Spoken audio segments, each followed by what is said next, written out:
ആ cycle break പിടിക്കാൻ ഞാൻ തീരുമാനിച്ച ആ ഒരൊറ്റ നിമിഷം എൻ്റെ ജീവിതത്തിലെ ഏറ്റവും വലിയ തെറ്റ് അതായിരുന്നു. എൻ്റെ കൈകൾ ഇപ്പോഴും വിറയ്ക്കുന്നുണ്ട്. ഹൃദയമിടിപ്പ് ചെവികളിൽ മുഴങ്ങുന്നു. ചുറ്റും ഇരുട്ടാണ്, കനത്ത ഇരുട്ട്. എനിക്ക് പുറത്തേക്ക് ഓടണം, പക്ഷേ കാലുകൾ അനങ്ങുന്നില്ല. തറയിൽ ഉറപ്പിച്ചു നിർത്തിയതുപോലെ. എല്ലാം തുടങ്ങിയത് എൻ്റെ പഴയ ഹീറോ സൈക്കിളിൽ നിന്നാണ്. എൻ്റെ പേര് അനൂപ്. ഞാനൊരു ഡിഗ്രി അവസാന വർഷ വിദ്യാർത്ഥിയാണ്. എൻ്റെ വീട്ടിൽ അത്യാവശ്യം സാമ്പത്തികമൊക്കെയുണ്ട്. പട്ടിണിയോ പരിവട്ടങ്ങളോ ഒന്നുമില്ല.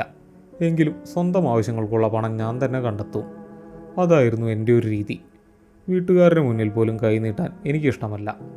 അതുകൊണ്ട് അവധി ദിവസങ്ങളിൽ ഞാൻ പല ജോലികൾക്കും പോകുമായിരുന്നു. ചിലപ്പോൾ കാറ്ററിങ്ങിന് പോകും, ചിലപ്പോൾ ഫുഡ് ഡെലിവറി. അങ്ങനെ കിട്ടുന്നതെന്തും ചെയ്യും. പക്ഷേ എൻ്റെ സ്ഥിര വരുമാനം മറ്റൊന്നായിരുന്നു: പത്രവിതരണം. എല്ലാ ദിവസവും പുലർച്ചെ 4 മണിക്ക് ഞാൻ എഴുന്നേൽക്കും. അലാം വെച്ചിട്ടുണ്ടെങ്കിലും അതടിക്കുന്നതിന് മുമ്പ് തന്നെ ഞാൻ എഴുന്നേൽക്കും. അതൊരു ശീലമായി കഴിഞ്ഞിരുന്നു. ഈ സമയങ്ങളിൽ പുറത്ത് നല്ല തണുപ്പുണ്ടാകും. ഡിസംബർ മാസമാണ്. കോടമഞ്ഞ് ഇറങ്ങി നിൽക്കുന്ന സമയം. ഞാനൊരു പഴയ സ്വെറ്റർ വലിച്ചിടും. പിന്നെ സൈക്കിളും എടുത്ത് പുറത്തേക്ക് ഇറങ്ങും. ടൗണിലേക്കാണ് ആദ്യത്തെ യാത്ര. 10 മിനിറ്റ് സൈക്കിൾ ചവിട്ടണം അവിടെ എത്താൻ.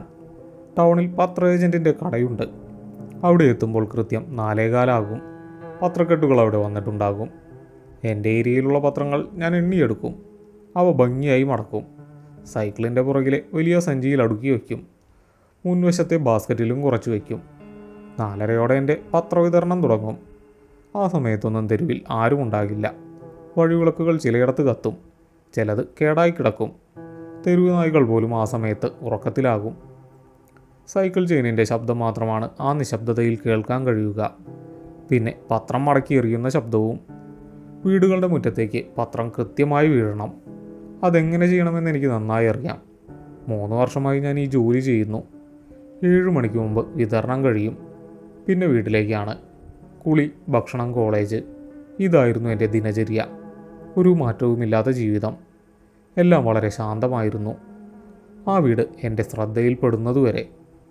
എൻ്റെ പത്രവിതരണ റൂട്ടിൽ ഒരു വലിയ കയറ്റമുണ്ട്. ആ കയറ്റം കയറി ചെന്നാൽ ഒരു വളവാണ്. ആ വളവ് തിരിഞ്ഞാൽ റോഡിനിരുവശവും വലിയ മരങ്ങളാണ്. പകൽ സമയത്ത് പോലും അവിടെ നല്ല ഇരുട്ടായിരിക്കും. ആ മരങ്ങൾക്കിടയിലാണ് ആ വീട് സ്ഥിതി ചെയ്തിരുന്നത്. റോഡിൽ നിന്ന് കുറച്ച് മാറിയാണ് വീടിൻ്റെ ഗേറ്റ്. ഒരു വലിയ ഇരുമ്പ് ഗേറ്റ്. അതെപ്പോഴും അടഞ്ഞു കിടക്കും. ഗേറ്റിലാകെ തുരുമ്പ് പിടിച്ചിരിക്കുകയാണ്. ചുറ്റുമതിലിന് മുകളിലൂടെ കാട്ടുചെടികൾ പടർന്നു കിടക്കുന്നുണ്ട്. ഗേറ്റിനുള്ളിലൂടെ നോക്കിയാൽ വീട് കാണാം. ഒരു പഴയ ഇരുനില വീട്. മുറ്റത്ത് നിറയെ ഉണങ്ങിയ ഇലകൾ വീണ് കിടപ്പുണ്ട്. കാട് കയറി കിടക്കുന്ന പറമ്പ്. വീടിൻ്റെ ജനലുകളെല്ലാം അടച്ചിട്ടിരിക്കുകയാണ്. പെയിൻ്റൊക്കെ അടർന്നു വീണിട്ടുണ്ട്. ചിലയിടത്ത് ചുമരുകളിൽ വിള്ളലുകൾ കാണാം.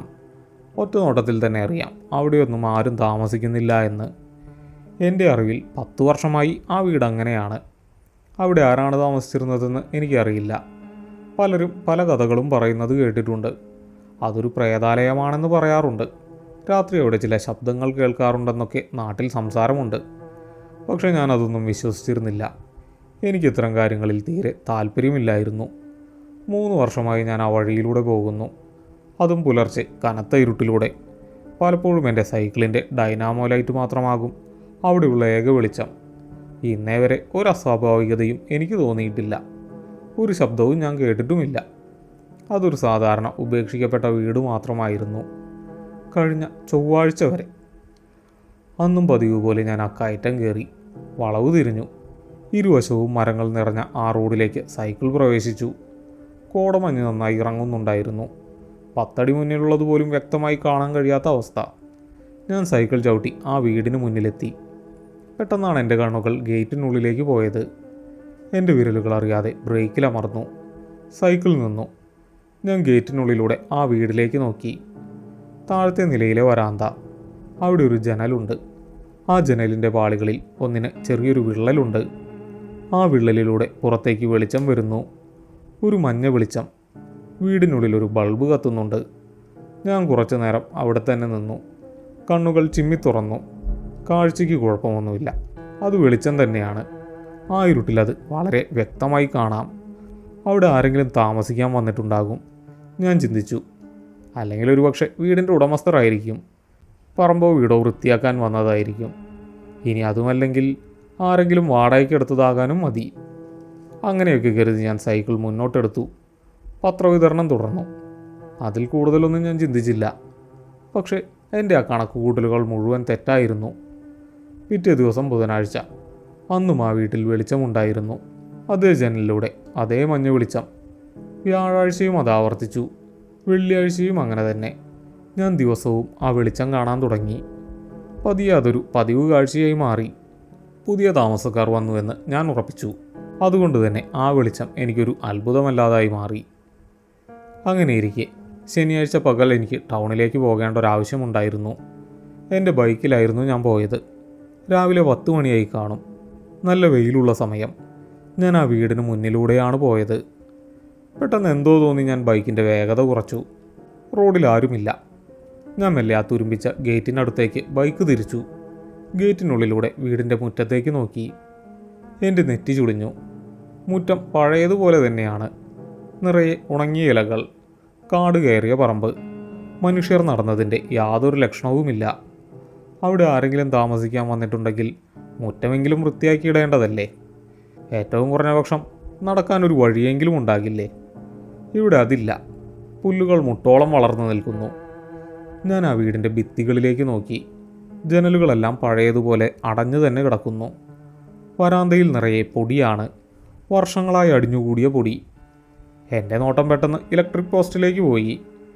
വീടിൻ്റെ കോമ്പൗണ്ടിന് പുറത്താണ് പോസ്റ്റ്. അവിടെ നിന്നും വീട്ടിലേക്കുള്ള സർവീസ് വയർ ഞാൻ നോക്കി. ഞാൻ ഞെട്ടിപ്പോയി. വയർ പകുതിക്ക് വെച്ച് പൊട്ടിക്കിടക്കുന്നു. അത് വീടിൻ്റെ മീറ്റർ ബോക്സുമായി ബന്ധിപ്പിച്ചിട്ടില്ല. ഞാൻ മീറ്റർ ബോക്സിലേക്ക് സൂക്ഷിച്ചു നോക്കി. വരാന്തയുടെ ഒരു വശത്താണ് ബോക്സ്. അതിൻ്റെ ചില്ലുകൾ തകർന്നിരിക്കുന്നു. ഉള്ളിൽ മീറ്റർ പോലുമില്ല. വെറുമൊരു ഒഴിഞ്ഞ ഇരുമ്പുകൂട് മാത്രം. ആ വീട്ടിൽ വൈദ്യുതിയില്ല, മീറ്ററുമില്ല. വയറാണെങ്കിൽ പൊട്ടിയിരിക്കുന്നു. വർഷങ്ങളായി അവിടെ കറണ്ടില്ല എന്ന് ഉറപ്പാണ്. അപ്പോൾ ഞാൻ കണ്ട ആ വെളിച്ചം എന്തായിരുന്നു? ഞാൻ വിയർക്കാൻ തുടങ്ങി. തുടർച്ചയായി 5 ദിവസം ഞാൻ ആ വെളിച്ചം കണ്ടതാണ്. അതെൻ്റെ തോന്നലായിരുന്നോ? ഒരിക്കലുമല്ല. വളരെ വ്യക്തമായൊരു മഞ്ഞ വെളിച്ചം. ഒരു ദിവസമോ മറ്റോ ആയിരുന്നുവെങ്കിൽ വെറുതെ തോന്നിയതായിരിക്കുമെന്ന് കരുതാം. പക്ഷേ തുടർച്ചയായി 5 ദിവസം ഒരാൾക്ക് ഇങ്ങനെ ഒരു തോന്നലുണ്ടാവുകയില്ലല്ലോ. ഒരു ബൾബ് കത്തുന്നത് പോലെയുള്ള ഒരു വെളിച്ചമായിരുന്നു അതെന്ന് എനിക്ക് നല്ല ഉറപ്പാണ്. പക്ഷേ വൈദ്യുതി ഇല്ലാത്തൊരു വീട്ടിലെങ്ങനെ ബൾബ് കത്തും? ഇനി ബാറ്ററി ഉപയോഗിച്ച് കത്തിക്കുന്ന വല്ല വെളിച്ചവുമായിരിക്കുമോ? അല്ലെങ്കിൽ ഇനി ടോർച്ചിൻ്റെ വെളിച്ചമായിരുന്നോ? ആണെങ്കിൽ തന്നെ ആരാണ് ഈ കാട് പിടിച്ച അടച്ചിട്ട വീട്ടിൽ പുലർച്ചെ ടോർച്ചടിച്ച് നിൽക്കുന്നത്? എൻ്റെ മനസ്സിൽ ചോദ്യങ്ങളുടെ ഒരു വേലിയേറ്റം തന്നെ ഉണ്ടായി. പക്ഷേ ഒന്നിനും എനിക്ക് ഉത്തരമില്ലായിരുന്നു. ഞാൻ വേഗം ബൈക്ക് അവിടെ നിന്ന് തിരിച്ചു. അന്ന് രാത്രി എനിക്ക് ശരിക്കും ഉറങ്ങാൻ കഴിഞ്ഞില്ല. ആ ജനൽവിളലിലൂടെ പുറത്തേക്ക് വരുന്ന മഞ്ഞ വെളിച്ചം എൻ്റെ മനസ്സിൽ നിറഞ്ഞു നിന്നു. നാളെ ഞായറാഴ്ചയാണ്. എനിക്ക് ആ വെളിച്ചത്തിൻ്റെ ഉറവിടം കണ്ടെത്തണം. ഞാൻ തീരുമാനിച്ചു. ഞായറാഴ്ച പുലർച്ചെ, സമയം 4:30. അന്ന് തണുപ്പ് വളരെ കൂടുതലായിരുന്നു. കോടമഞ്ഞ് റോഡിനെ പൂർണ്ണമായും വിഴുങ്ങിയിരുന്നു. എൻ്റെ സൈക്കിൾ പതിയെ മുന്നോട്ട് നീങ്ങി. എൻ്റെ ശ്രദ്ധ മുഴുവൻ ആ കയറ്റത്തിലും വളവിലുമായിരുന്നു. സൈക്കിൾ വളവ് തിരിഞ്ഞു. മരങ്ങൾക്കിടയിലെ റോഡ്. അതെ, ഇന്നും ആ വെളിച്ചമുണ്ട്. മഞ്ഞിലൂടെ ആ മഞ്ഞ വെളിച്ചത്തിൻ്റെ രേഖകൾ പുറത്തേക്ക് നീളുന്നുണ്ടായിരുന്നു. ഞാൻ ഗേറ്റിന് മുന്നിൽ സൈക്കിൾ നിർത്തി. സൈക്കിൾ സ്റ്റാൻഡിലിട്ടു. ചുറ്റും കനത്ത നിശബ്ദത. ഞാൻ ഗേറ്റിൽ പിടിച്ചു. നല്ല തണുപ്പുണ്ടായിരുന്നു ആ ഇരുമ്പിന്. ഞാനത് പതുക്കെ തള്ളി. വലിയൊരു ഞരക്കത്തോടെ അത് അല്പം തുറന്നു. ഒരു മനുഷ്യന് കഷ്ടിച്ചകത്തേക്ക് കടക്കാം. ഞാൻ എൻ്റെ മൊബൈൽ ഫോൺ എടുത്ത് ഫ്ലാഷ് ഓൺ ചെയ്തു. ഞാൻ പതിയെ മുറ്റത്തേക്ക് കാലെടുത്തു വെച്ചു. ഉണങ്ങിയ ഇലകൾ എൻ്റെ ഷൂസിന് താഴെ ഞെരിഞ്ഞമർന്നു. ആ ശബ്ദം ആ നിശബ്ദതയിൽ വളരെ വലുതായി എനിക്ക് തോന്നി. ഞാൻ പതുക്കെ മുന്നോട്ട് നടന്നു.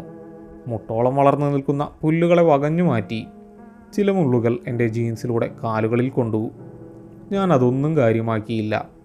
എൻ്റെ ലക്ഷ്യം ആ വരാന്ത മാത്രമായിരുന്നു. പെട്ടെന്നാണ് ഞാൻ ആ ശബ്ദം കേട്ടത്. വീടിനുള്ളിൽ നിന്നും വരുന്ന ശബ്ദം. പാത്രങ്ങൾ പരസ്പരം തട്ടുന്ന ശബ്ദം. സ്റ്റീൽ പാത്രങ്ങൾ ഉരസുന്നത് പോലെയുള്ള വളരെ സാധാരണമായൊരു ശബ്ദം. അടുക്കളയിൽ ആരെങ്കിലും ജോലി ചെയ്യുമ്പോൾ കേൾക്കുന്ന അതേ ശബ്ദം. എൻ്റെ നെഞ്ചിടിപ്പ് കൂടി. അകത്താരോ ഉണ്ട്. മനുഷ്യരാണോ അതോ മറ്റെന്തെങ്കിലുമാണോ? ഞാൻ നടത്തം നിർത്തി. തിരിച്ചു പോയാലോ എന്ന് ഒരു നിമിഷം ചിന്തിച്ചു. പക്ഷേ എൻ്റെ ഉള്ളിലെ കൗതുകം ഭയത്തേക്കാൾ വലുതായിരുന്നു. ഞാൻ വീണ്ടും മുന്നോട്ട് നടന്നു. വരാന്തയുടെ പടിക്കെട്ടുകൾക്ക് മുന്നിൽ ഞാൻ എത്തി. 3 പടിക്കെട്ടുകൾ, അതിൽ നിറയെ കരിയിലകളും പൊടിയും. ഞാൻ ഫോണിൻ്റെ വെളിച്ചം ജനാലിലേക്ക് അടിച്ചു. ആ വിള്ളലിലൂടെ നോക്കാൻ ഞാൻ ശ്രമിച്ചു. പക്ഷേ ഫ്ലാഷിൻ്റെ വെളിച്ചം കാരണം ഉള്ളിലെ കാഴ്ച വ്യക്തമായില്ല. ഞാൻ പടിക്കെട്ടുകൾ കയറി വരാന്തയിലെത്തി. അവിടെ നല്ല കനത്തിൽ പൊടിയുണ്ടായിരുന്നു. എൻ്റെ ഷൂസിൻ്റെ പാടുകൾ ആ പൊടിയിൽ വ്യക്തമായി പതിഞ്ഞു. വീടിനുള്ളിൽ ചില കാൽപ്പെരുമാറ്റങ്ങൾ കേൾക്കാം. ആരോ നടക്കുന്ന ശബ്ദം. ആ ശബ്ദം ജനലിനടുത്തേക്ക് വരികയാണ്. അല്ല, ഞാനൊന്ന് ശ്രദ്ധിച്ചു നോക്കി. അത് മുൻവാതിലിനടുത്തേക്കാണ് വരുന്നത്. ആരെങ്കിലും ഈ വാതിൽ തുറന്ന് പുറത്തേക്ക് വന്നാൽ എന്തു പറയുമെന്ന് ഞാൻ ആലോചിച്ചു. ഭയം കാരണം എൻ്റെ തലച്ചോറ് വേഗത്തിൽ പ്രവർത്തിച്ചു. വെളിച്ചം കണ്ടപ്പോൾ പത്രം ആവശ്യമുണ്ടോ എന്നറിയാൻ വേണ്ടി വന്നതാണെന്ന് പറയാം. അതാണ് ഏറ്റവും നല്ല ന്യായം. ഞാൻ മുൻവാതിലിന് നേരെ തിരിഞ്ഞു. വലിയൊരു തടിവാതിൽ. അതിൽ നിറയെ കൊത്തുപണികളുണ്ട്. ഞാൻ വാതിലിൽ മുട്ടാൻ വേണ്ടി വലങ്കൈ ഉയർത്തി. എൻ്റെ വിരലുകൾ വാതിലിൽ സ്പർശിക്കുന്നതിന് മുമ്പ് തന്നെ അത് സംഭവിച്ചു. ഒരു ചെറിയ ക്ലിക്ക് ശബ്ദം. ഉള്ളിൽ നിന്നും ആരോ കുറ്റി തുറന്നു. വാതിൽ പതുക്കെ ഉള്ളിലേക്ക് തുറന്നു വന്നു. ഞാൻ ഞെട്ടി പുറകോട്ട് മാറി. എൻ്റെ കാല് പടിക്കെട്ടിൽ തട്ടി ഞാൻ താഴേക്ക് വീഴാൻ പോയി. കഷ്ടിച്ച് ഞാൻ ബാലൻസ് തെറ്റാതെ നിന്നു. വാതിലിൻ്റെ വിടവിലൂടെ ഒരു രൂപം പുറത്തേക്ക് നോക്കി. ഒരു സ്ത്രീ. പ്രായം ഏകദേശം 40 വയസ്സ് തോന്നും. ഒരു സാധാരണ കോട്ടൺ നൈറ്റിയാണ് വേഷം. മുടി പിന്നിലേക്ക് കെട്ടിവെച്ചിരിക്കുന്നു. മുഖത്ത് യാതൊരു ഭാവവ്യത്യാസവുമില്ല. അവർ എന്നെ തുറിച്ചു നോക്കി. ആ നോട്ടം വളരെ ശൂന്യമായിരുന്നു. അതിൽ ഭയമോ ദേഷ്യമോ അത്ഭുതമോ ഒന്നുമില്ല. ആരാ, എന്തു വേണം? അവർ ചോദിച്ചു. ശബ്ദം വളരെ നേർത്തതായിരുന്നു. ഒരു തരം വികാരമില്ലാത്ത യന്ത്രം സംസാരിക്കുന്നത് പോലെ. ഞാൻ ഈ ഭാഗത്ത് പത്രവിതരണം ചെയ്യുന്ന ആളാണ്. എൻ്റെ ശബ്ദം വല്ലാതെ വിറയ്ക്കുന്നുണ്ടായിരുന്നു. തൊണ്ട പൂർണ്ണമായും വരണ്ടിരുന്നു. ഇവിടെ പത്രം വേണോ എന്നറിയാൻ വന്നതാണ്. ഞാൻ പറഞ്ഞത് വലിയൊരു വിഡ്ഢിത്തമാണെന്ന് എനിക്കറിയാമായിരുന്നു. പുലർച്ചെ 4:30 മണിക്ക് അടച്ചിട്ട ഗേറ്റും കടന്നാരും പത്രം വേണോ എന്ന് ചോദിക്കാൻ വരില്ല. അവർ എൻ്റെ മുഖത്തേക്ക് തന്നെ നോക്കി നിന്നു. കണ്ണുകൾ ചിമ്മുന്നില്ല. അതിന് ഈ നേരത്താണോ വരുന്നത്? പകൽ വന്നുകൂടെ? അവർ ചോദിച്ചു. ശബ്ദത്തിൽ അല്പം ഗൗരവം വന്നതുപോലെ എനിക്ക് തോന്നി. ഈ നേരത്താണ് ഞാൻ ഈ വഴി പോകുന്നത്. അപ്പോൾ ഇവിടെ വെളിച്ചം കണ്ടു. അതുകൊണ്ട് കയറിയതാ. ഞാൻ എങ്ങനെയൊക്കെയോ പറഞ്ഞൊപ്പിച്ചു. അവർ എൻ്റെ കാലുകളിലേക്ക് നോക്കി. പിന്നെ എൻ്റെ മുഖത്തേക്കും. നിങ്ങളെന്താ പേടിച്ചു കുറയ്ക്കുന്നത്? അവർ ചോദിച്ചു. ആകെ വിയർത്തിട്ടുണ്ടല്ലോ. എനിക്ക് മറുപടി ഉണ്ടായിരുന്നില്ല. സത്യത്തിൽ ഞാൻ വിയർപ്പിൽ കുളിച്ചിരുന്നു. ആ കനത്ത തണുപ്പിലും എൻ്റെ നെറ്റിയിലൂടെ വിയർപ്പ് തുള്ളികൾ താഴേക്ക് ഒലിച്ചിറങ്ങുന്നുണ്ടായിരുന്നു. വെള്ളം വല്ലതും വേണമെങ്കിൽ തരാം, അവർ പെട്ടെന്ന് പറഞ്ഞു. തികച്ചും മാന്യമായ പെരുമാറ്റം. അകത്തേക്ക് ഇരുന്നോളൂ.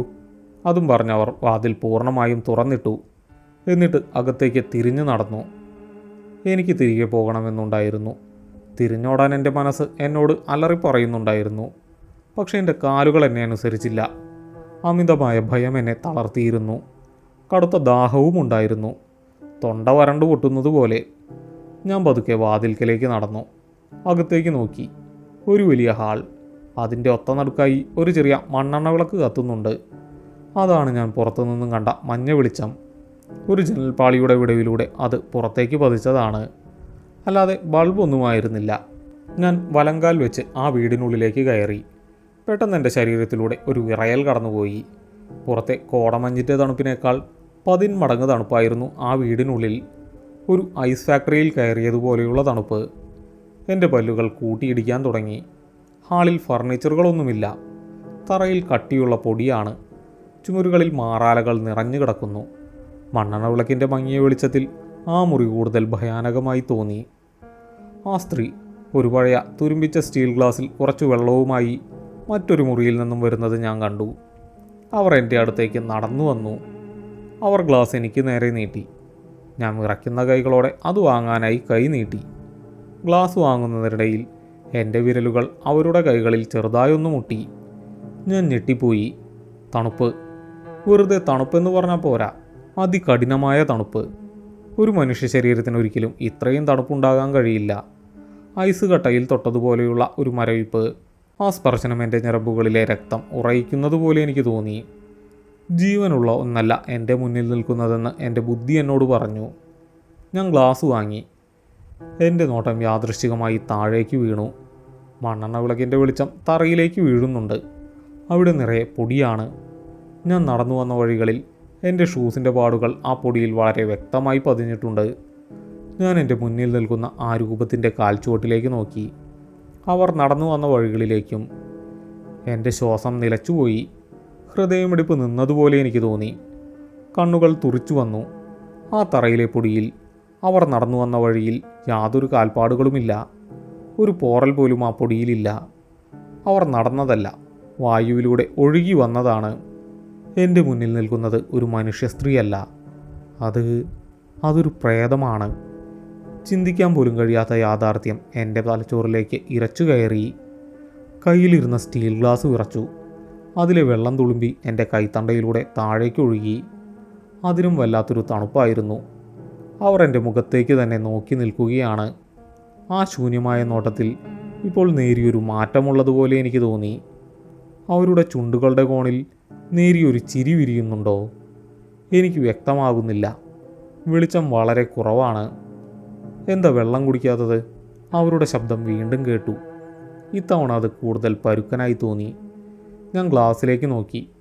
ആ വെളിച്ചക്കുറവിലും ആ വെള്ളത്തിൻ്റെ നിറവ്യത്യാസം ഞാൻ ശ്രദ്ധിച്ചു.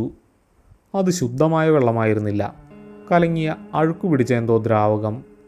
എൻ്റെ തൊണ്ട വരണ്ടുണങ്ങിയിരുന്നെങ്കിലും ആ വെള്ളം കുടിക്കാൻ എനിക്ക് തോന്നിയില്ല. ഞാൻ ആ ഗ്ലാസ് അവിടെയുള്ള ജനൽപ്പടിയിലേക്ക് വെച്ചു. എൻ്റെ കൈകൾ എൻ്റെ നിയന്ത്രണത്തിലായിരുന്നില്ല. എനിക്ക് ദാഹിക്കുന്നില്ല, ഞാൻ പോവുകയാണ്, ഞാൻ പറഞ്ഞു. ഒരു വിതുമ്പൽ എൻ്റെ ശബ്ദത്തിൽ ഒളിഞ്ഞിരിപ്പുണ്ടായിരുന്നു. ഞാൻ തിരിഞ്ഞു നടക്കാൻ ശ്രമിച്ചു. പക്ഷേ എൻ്റെ കാലുകൾ തറയിൽ ഉറച്ചതുപോലെ, പേശികൾ കോച്ചിപ്പിടിച്ചതുപോലെ ഒരു തരിപ്പ്. എത്ര ശ്രമിച്ചിട്ടും ഒരു ചുവട് പോലും മുന്നോട്ട് വയ്ക്കാൻ എനിക്ക് കഴിഞ്ഞില്ല. അതിനെന്താ ഇത്ര ധൃതി?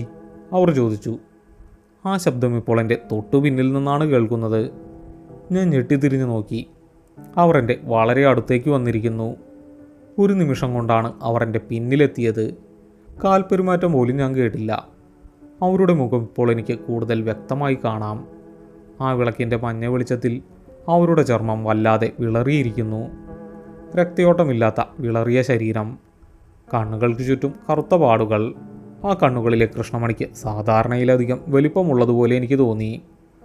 കുറച്ചുകൂടി നേരം ഇവിടെ ഇരുന്നിട്ട് പോകാമല്ലോ, അവർ പറഞ്ഞു. ആ വാക്കുകൾ ഒരു അപേക്ഷയായിരുന്നില്ല, അതൊരു ശാസനയായിരുന്നു.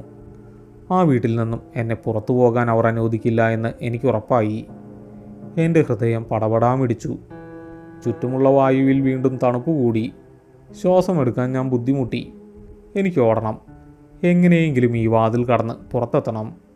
എൻ്റെ സൈക്കിളിൽ കയറി ഈ പറമ്പിൽ നിന്നും രക്ഷപ്പെടണം. പക്ഷേ എങ്ങനെ അത് ചെയ്യുമെന്ന് എനിക്കറിയില്ല.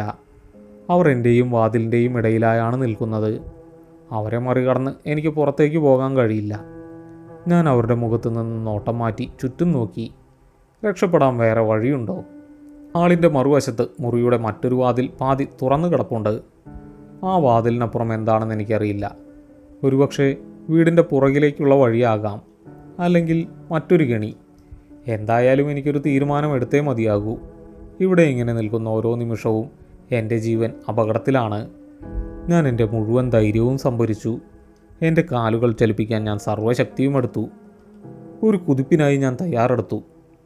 ആ പാതി തുറന്ന വാതിലിന് നേരെ ഓടുക, അതായിരുന്നു എൻ്റെ ലക്ഷ്യം. ഞാൻ മുന്നോട്ട് കുതിക്കാൻ ഒരുങ്ങിയ അതേ നിമിഷം എൻ്റെ വലതു തോളിൽ ഒരു കടുത്ത മരവിപ്പ് അനുഭവപ്പെട്ടു. അവരുടെ കൈകൾ എൻ്റെ തോളിൽ പിടിച്ചു. ആ സ്പർശനം എൻ്റെ ശരീരത്തെ ഒരു നിമിഷം മരവിപ്പിച്ചു. ആ വിരലുകൾക്ക് മനുഷ്യൻ്റെ കൈകളേക്കാൾ നീളമുള്ള പോലെ എനിക്ക് തോന്നി. ആ തണുപ്പ് എൻ്റെ ജാക്കറ്റും ഷർട്ടും തുളച്ച് എൻ്റെ മാംസത്തിലേക്ക് ഇറങ്ങിച്ചെല്ലുകയായിരുന്നു. എങ്ങോട്ടാ പോകുന്നേ? അവരുടെ ശബ്ദം ഇപ്പോൾ എൻ്റെ ചെവിക്കരികിലായിരുന്നു. അതിലൊരു പരിഹാസം ഒളിഞ്ഞിരിപ്പുണ്ടായിരുന്നു. നമുക്ക് കുറച്ച് സംസാരിക്കാം, അവർ പറഞ്ഞു. എനിക്ക് ശ്വാസം മുട്ടി. ആ പിടുത്തത്തിൽ നിന്നും കുതറി മാറാൻ ഞാൻ ശ്രമിച്ചു. പക്ഷേ അതൊരു ഇരുമ്പുകൊടിൽ പോലെ എൻ്റെ തോളിൽ ഉറച്ചിരുന്നു. എൻ്റെ ശ്രമങ്ങൾ വിഫലമായിരുന്നു. അവർ എന്നെ അവരിലേക്ക് അടുപ്പിച്ചു. ഞാൻ അവരുടെ മുഖത്തേക്ക് നോക്കാൻ നിർബന്ധിതനായി. ആ കണ്ണുകളിൽ ഇപ്പോൾ ഒരു തിളക്കമുണ്ടായിരുന്നു. ഇരയെ പിടികൂടിയ ഒരു വേട്ടമൃഗത്തിൻ്റെ തിളക്കം. നിനക്കറിയാമോ ഞാൻ ആരാണെന്ന്? അവർ ചോദിച്ചു. ആ ചോദ്യം എൻ്റെ ബോധമണ്ഡലത്തിൽ വലിയൊരു ആഘാതം സൃഷ്ടിച്ചു. ഞാനില്ല എന്ന അർത്ഥത്തിൽ തലയാട്ടി. അല്ലാതെ എനിക്ക് സംസാരിക്കാൻ കഴിഞ്ഞില്ല. ഞാൻ അവർ പറഞ്ഞു തുടങ്ങി. പക്ഷേ ഉടനെ അവരുടെ മുഖഭാവം മാറി. അവരുടെ കണ്ണുകൾ വാതിലിന് പുറത്തേക്ക്, ആ കനത്ത കോടമഞ്ഞിലേക്ക് ഉറ്റുനോക്കി. അവരുടെ പിടി എൻ്റെ തോളിൽ നിന്നും അയഞ്ഞു. എന്താണ് സംഭവിക്കുന്നതെന്ന് എനിക്ക് മനസ്സിലായില്ല. ഞാൻ അവരുടെ നോട്ടം പിന്തുടർന്ന് പുറത്തേക്ക് നോക്കി. പുറത്തൊന്നുമില്ലായിരുന്നു, കനത്ത കോടമഞ്ഞ് മാത്രം. പക്ഷേ അവർ എന്തോ കാണുകയോ കേൾക്കുകയോ ചെയ്യുന്നുണ്ടെന്ന് എനിക്ക് തോന്നി. ഒരുപക്ഷെ രാത്രി അതിൻ്റെ അവസാന യാമത്തിലേക്ക് പ്രവേശിച്ചതായിരിക്കാം. അവരുടെ മുഖത്ത് ആദ്യമായി ഒരു ഭയം ഞാൻ കണ്ടു. ഇതാണ് അവസരം. ഞാൻ ഒട്ടും സമയം പാഴാക്കിയില്ല. സർവ്വശക്തിയുമെടുത്ത് ഞാൻ വാതിലിന് പുറത്തേക്ക് കുതിച്ചു. എൻ്റെ കാലുകൾക്ക് അസാമാന്യമായ വേഗതയുണ്ടായിരുന്നു. വരാന്തയിലെ പടിക്കെട്ടുകൾ ഒറ്റച്ചാട്ടത്തിന് ഞാൻ പിന്നിട്ടു. മുറ്റത്തെ കാടുകളിലേക്ക് ഞാൻ വീണു. മുള്ളുകൾ എൻ്റെ ജീൻസിലൂടെ കാലുകളെ കീറിമുറിച്ചു. ഉണങ്ങിയ ജില്ലകൾ എൻ്റെ മുഖത്തടിച്ചു. പക്ഷേ ഞാൻ അതൊന്നും അറിഞ്ഞില്ല. എനിക്ക് എങ്ങനെയെങ്കിലും ആ ഗേറ്റ് കടക്കണം. ഞാൻ ഇടയ്ക്ക് വീണുപോയി. പക്ഷെ പെട്ടെന്ന് തന്നെ എഴുന്നേറ്റു. എന്നിട്ട് വീണ്ടും ഓടി. എൻ്റെ ശ്വാസം വിങ്ങുന്നുണ്ടായിരുന്നു. തൊണ്ട വരണ്ടു പൊട്ടുന്നത് പോലെ. തുരുമ്പിച്ച ഗേറ്റ് എൻ്റെ മുന്നിലുണ്ട്. ഞാനത് പൂർണ്ണമായും തള്ളി തുറന്ന് പുറത്തേക്ക് ചാടി. എൻ്റെ സൈക്കിൾ അവിടെ ഇരിപ്പുണ്ട്. ഞാൻ അതിലേക്ക് ചാടി കയറി. പെഡൽ സർവ്വശക്തിയുമെടുത്ത് ചവിട്ടി. സൈക്കിൾ മുന്നോട്ട് കുതിച്ചു. ആ കയറ്റവും വളവും ഞാൻ എങ്ങനെയാണ് പിന്നിട്ടതെന്ന് എനിക്ക് ഓർമ്മയില്ല. എൻ്റെ കാലുകൾ യന്ത്രം പോലെ ചലിക്കുകയായിരുന്നു. ഞാൻ തിരിഞ്ഞു നോക്കിയില്ല. പുറകിൽ ആരെങ്കിലും ഉണ്ടോ എന്ന് നോക്കാൻ പോലും എനിക്ക് ധൈര്യമില്ലായിരുന്നു. ആ മരവിപ്പിക്കുന്ന തണുപ്പ് എൻ്റെ തോളിൽ ബാക്കിയുള്ള പോലെ എനിക്ക് തോന്നി. ടൗണിലെ വെളിച്ചമുള്ള റോഡിലെത്തിയപ്പോഴാണ് ഞാൻ സൈക്കിളിൻ്റെ വേഗത കുറച്ചത്. അവിടെ റോഡരികിൽ ഒരു ചെറിയ ചായക്കട തുറന്നിട്ടുണ്ടായിരുന്നു. അവിടെ നിന്നും പാട്ടുകൾ കേൾക്കാം. കുറച്ച് പേർ അവിടെ കൂടി നിൽക്കുന്നുമുണ്ട്. ഞാൻ സൈക്കിൾ അവിടെ നിർത്തി. എൻ്റെ ദേഹമാസകലം വിറയ്ക്കുന്നുണ്ടായിരുന്നു. കാലുകളിൽ നിന്നും രക്തം പൊടിയുന്നുണ്ട്. ഞാൻ മുഴുവനായും വിയർപ്പിൽ കുളിച്ചിരുന്നു. ഞാൻ ആ കടയിൽ ഒരു ബെഞ്ചിലേക്കിരുന്നു. ശ്വാസം നേരെയാക്കാൻ ഞാൻ ശ്രമിച്ചു. എൻ്റെ നെഞ്ചിടിപ്പ് അപ്പോഴും സാധാരണ നിലയിലായിരുന്നില്ല. ചായക്കടക്കാരൻ എന്നെ അത്ഭുതത്തോടെ നോക്കി. എന്തു പറ്റി മോനെ, വല്ല പട്ടിയും ഓടിച്ചോ? അയാൾ ചോദിച്ചു. ഇല്ല എന്ന് ഞാൻ തലയാട്ടി. അതല്ലാതെ എനിക്കൊന്നും പറയാൻ കഴിഞ്ഞില്ല.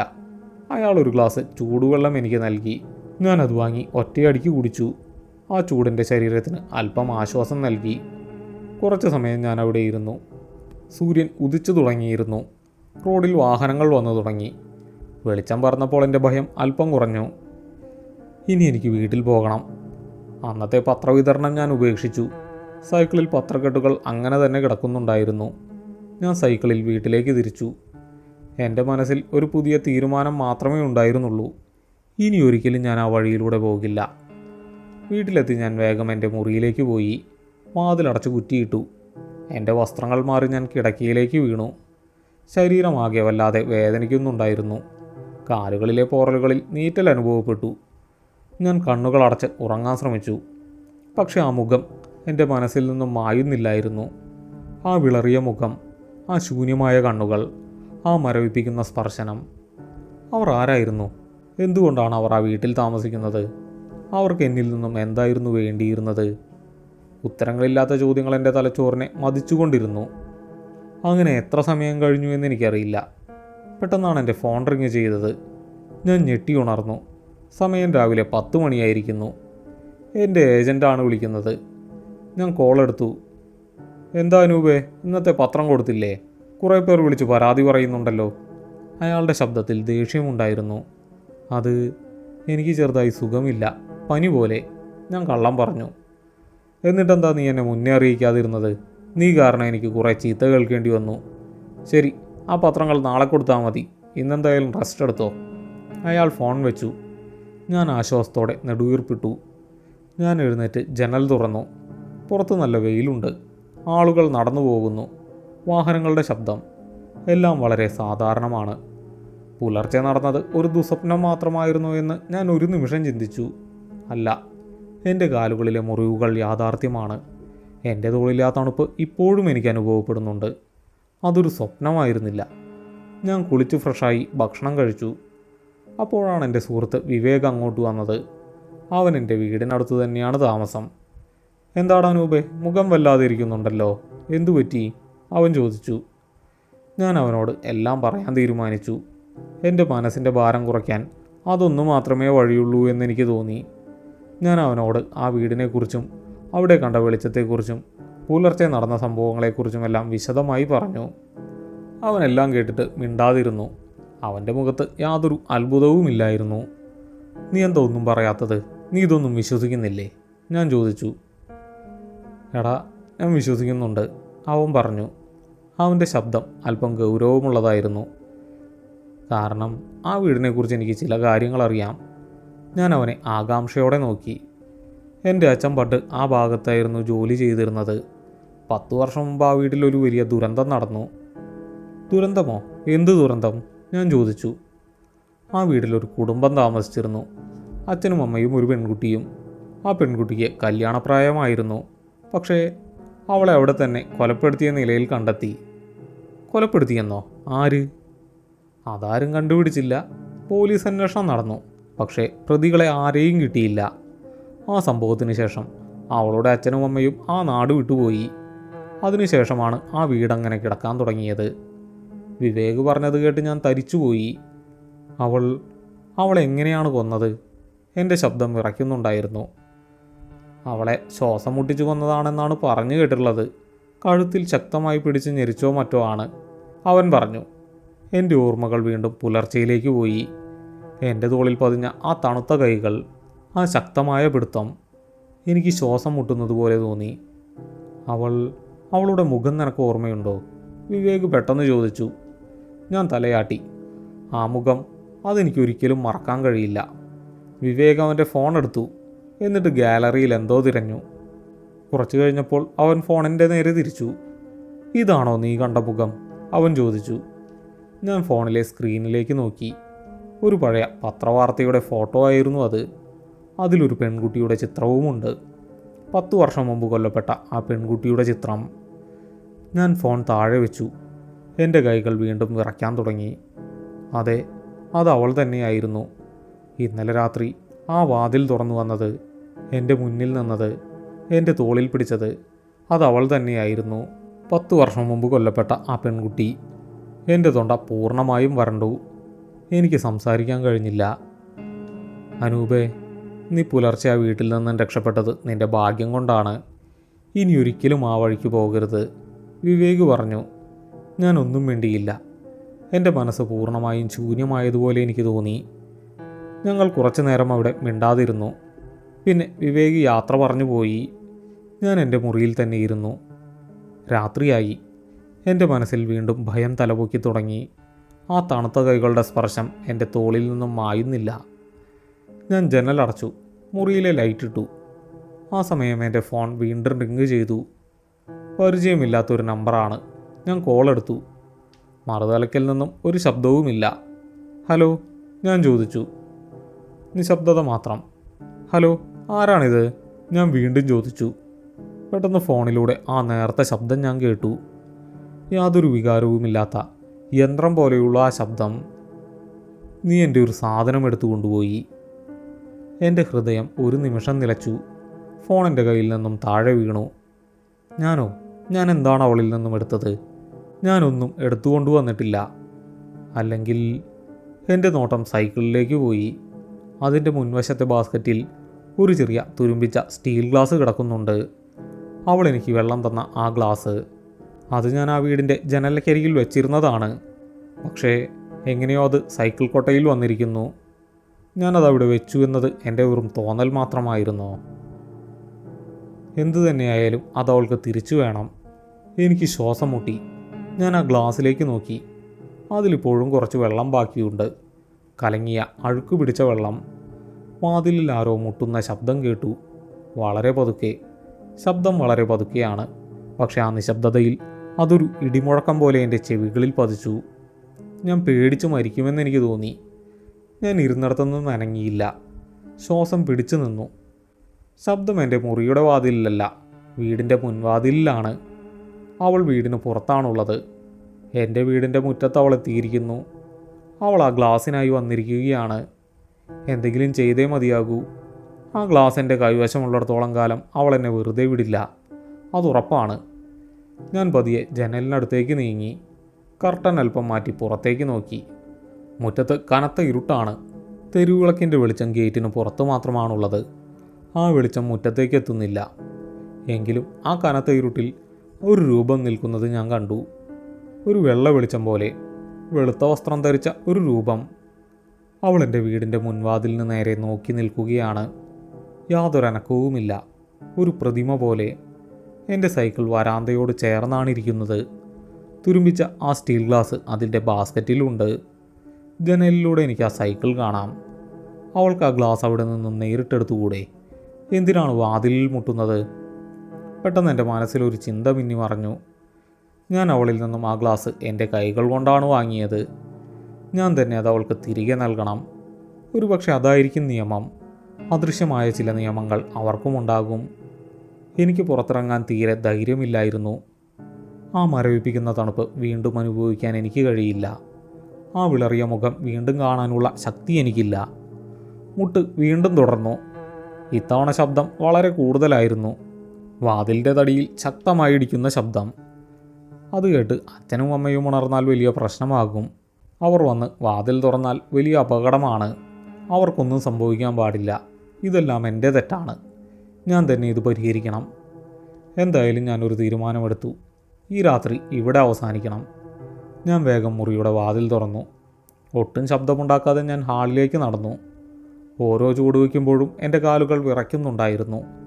എൻ്റെ തൊണ്ട വറ്റി വരണ്ടിരുന്നു. ഞാൻ മുൻവാതിലിൻ്റെ അടുത്തുവരെ എത്തി. വാതിലിനപ്പുറത്ത് അവൾ നിൽപ്പുണ്ടെന്ന് എനിക്ക് ഉറപ്പായിരുന്നു. വാതിലിലെ മുട്ടിപ്പോൾ നിലച്ചിരിക്കുന്നു. വല്ലാത്തൊരു നിശബ്ദത മാത്രം. ഞാൻ എൻ്റെ വിറയ്ക്കുന്ന കൈകൾ ഉയർത്തി. പതിയെ വാതിലിൻ്റെ മേൽക്കുറ്റി തുറന്നു. അധികം ശബ്ദമുണ്ടാകാതിരിക്കാൻ ഞാൻ പ്രത്യേകം ശ്രദ്ധിച്ചു. താഴത്തെ കുറ്റിയും ഞാൻ വളരെ പതുക്കെ മാറ്റി. ഞാൻ വാതിൽ അല്പം മാത്രം തുറന്നു. പുറത്ത് കടുത്ത തണുപ്പായിരുന്നു.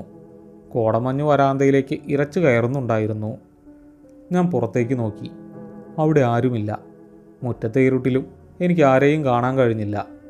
സൈക്കിൾ എൻ്റെ വലതുഭാഗത്തായി ഇരിക്കുന്നുണ്ട്. ഞാൻ വാതിലിൻ്റെ വിടവിലൂടെ ഒരു കൈ പുറത്തേക്ക് നീട്ടി. സൈക്കിളിൻ്റെ ബാസ്ക്കറ്റിലേക്ക് കൈയിട്ടു. എൻ്റെ വിരലുകൾ ആ സ്റ്റീൽ ഗ്ലാസ്സിൽ തട്ടി. അതിലെ വെള്ളം എൻ്റെ കൈകളിൽ വീണു. ഐസ് കട്ട പോലെയുള്ള തണുത്ത വെള്ളം. ഞാൻ കൈ വലിച്ചില്ല. പകരം ഗ്ലാസ് മുറുകെ പിടിച്ചു. ഞാൻ ആ ഗ്ലാസ് വരാന്തയിലെ പടിയിലേക്ക് വെച്ചു. ഇതെടുത്തോ, ഞാൻ പതുക്കെ പറഞ്ഞു. എൻ്റെ ശബ്ദം വല്ലാതെ വിറയ്ക്കുന്നുണ്ടായിരുന്നു. ദയവ് ചെയ്ത് ഇനി എന്നെ ശല്യം ചെയ്യരുത്. എന്നോട് ക്ഷമിക്കണം. അത്രയും പറഞ്ഞ് ഞാൻ കൈ പിൻവലിച്ചു. വാതിൽ വലിച്ചടച്ചു. വേഗം തന്നെ കുറ്റികളും ഇട്ടു. എന്നിട്ട് ഞാൻ ജനലിനടുത്തേക്ക് ഓടി. കർട്ടൻ്റെ വിടവിലൂടെ പുറത്തേക്ക് നോക്കി. ആദ്യം അവിടെ ഒന്നും കണ്ടില്ല. വരാന്തയിൽ ആ ഗ്ലാസ് ഇരിക്കുന്നത് കാണാം. പെട്ടെന്ന് മുറ്റത്തെ ഇരുട്ടിൽ നിന്നും ആ രൂപം വരാന്തയിലേക്ക് കയറി വന്നു. അവൾ പടിക്കെട്ടിനടുത്തേക്ക് നീങ്ങി. അവൾ കുനിഞ്ഞ ആ ഗ്ലാസ് എടുത്തു. ഒരു നിമിഷം അവൾ നിവർന്നു നിന്നു. എൻ്റെ ജനലിന് നേരെ അവൾ നോക്കുന്നതായി എനിക്ക് തോന്നി. ആ ഇരുട്ടിലും ആ ശൂന്യമായ കണ്ണുകൾ ഞാൻ കണ്ടു. എൻ്റെ ഹൃദയമിടിപ്പ് നിന്നുപോകുമെന്ന് ഞാൻ ഭയന്നു. പക്ഷെ അവൾ എൻ്റെ അടുത്തേക്ക് വന്നില്ല. അവൾ തിരിഞ്ഞു നടന്നു.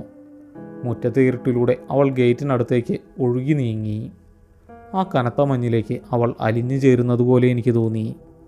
നിമിഷങ്ങൾക്കകം ആ രൂപം പൂർണ്ണമായും അപ്രത്യക്ഷമായി. അതോടെ എൻ്റെ വീടിനുള്ളിലെ വായുവിന് ഭാരം കുറഞ്ഞതുപോലെ എനിക്ക് തോന്നി. എൻ്റെ ശരീരത്തെ പൊതിഞ്ഞു നിന്നിരുന്ന ആ അസാധാരണമായ തണുപ്പില്ലാതായി. എൻ്റെ ശ്വാസം നേരെ വീണു. ഞാൻ തറയിലേക്ക് ഊർന്നിരുന്നു പോയി. എന്തെന്നില്ലാത്ത ആശ്വാസം മനസ്സിൽ നിറഞ്ഞു. എൻ്റെ കണ്ണുകളിൽ നിന്നും കണ്ണുനീർ ഒഴുകുന്നുണ്ടായിരുന്നു. ഞാൻ രക്ഷപ്പെട്ടിരിക്കുന്നു. ആ വലിയ വിപത്തിൽ നിന്നും ഞാൻ പൂർണ്ണമായും രക്ഷപ്പെട്ടിരിക്കുന്നു. അന്നത്തെ രാത്രി ഞാൻ എൻ്റെ മുറിയിലെ വെളിച്ചമണയ്ക്കാൻ തയ്യാറായിരുന്നില്ല. ഞാൻ വെളിച്ചത്തിൽ തന്നെ കിടന്നു. എപ്പോഴോ ഞാൻ ഉറങ്ങിപ്പോയി. സ്വപ്നങ്ങളില്ലാത്ത ഒരു നീണ്ട ഉറക്കം. പിറ്റേ ദിവസം രാവിലെ ഞാൻ പത്ര ഏജൻറ്റിനെ പോയി കണ്ടു. ആ റൂട്ടിലെ പത്രവിതരണം ഞാൻ അന്ന് തന്നെ നിർത്തി. പകരം ടൗണിൻ്റെ മറ്റൊരു ഭാഗത്തേക്കുള്ള റൂട്ട് ഞാൻ ഏറ്റെടുത്തു. ആളൊഴിഞ്ഞ ആ വീടിൻ്റെ വഴിയിലൂടെ പിന്നീട് ഞാൻ ഒരിക്കലും പോയിട്ടില്ല. പകൽ വെളിച്ചത്തിൽ പോലും ഞാൻ ആ വഴി പൂർണ്ണമായും ഒഴിവാക്കി. കുറച്ച് ദൂരം കൂടുതൽ സഞ്ചരിക്കേണ്ടി വന്നാലും സുരക്ഷിതമായ വഴികളിലൂടെ മാത്രമേ ഞാൻ യാത്ര ചെയ്തുള്ളൂ. വർഷങ്ങൾ പലത് കഴിഞ്ഞു. എൻ്റെ ഡിഗ്രി പഠനം നല്ല രീതിയിൽ പൂർത്തിയായി. പഠനം കഴിഞ്ഞ ഉടനെ തന്നെ എനിക്കൊരു പ്രമുഖ ബാങ്കിൽ നല്ലൊരു ജോലി കിട്ടി. പത്രവിതരണവും പാർട്ട് ടൈം ജോലികളും ഞാൻ നിർത്തി. എൻ്റെ ജീവിതം തന്നെ മാറിമറിഞ്ഞു. ഇപ്പോൾ എനിക്ക് എൻ്റേതായ ഒരു കുടുംബമുണ്ട്.